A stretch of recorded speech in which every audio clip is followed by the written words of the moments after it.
ইরানের কাছে থাকা অত্যাধুনিক বটম মাইনগুলো জাহাজের প্রোপেলারের শব্দ কিংবা চৌম্বকীয় ক্ষেত্র টের পেলেই স্বয়ংক্রিয়ভাবে বিস্ফোরিত হয়। এই বিস্ফোরণ জাহাজকে সরাসরি স্পর্শ না করেই পানির নিচে বিশাল এক গ্যাসের বুদবুদ তৈরি করে। ফলে মুহূর্তের মধ্যে জাহাজের নিচে পানির ভারসাম্য উধাও হয়ে যায় এবং প্রচণ্ড চাপে আস্ত একটি রণতরী মাঝখান থেকে দুটুকরো হয়ে তলিয়ে যেতে পারে।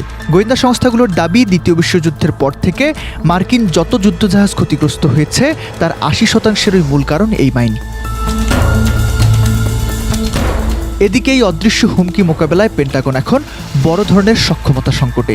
সেন্টার ফর নিউ আমেরিকান সিকিউরিটির সাবেক কমান্ডার টম শুগার্ড বলেছেন, মাইন পাতা যতটা সহজ তা পরিষ্কার করা তার চেয়ে বহুগুণ কঠিন। গত কয়েক দশকে মার্কিন নৌবাহিনী তাদের মাইন পরিষ্কারবাহী জাহাজ বা মাইন সুইপারের বাজেট কমিয়ে ফেলেছে। বর্তমানে তাদের পুরনো অ্যাভেঞ্জার ক্লাস জাহাজগুলো অবসরে যাচ্ছে এবং নতুন লিটোরাল কমব্যাট শিপগুলো এই কাজে বেশ ধীর গতির।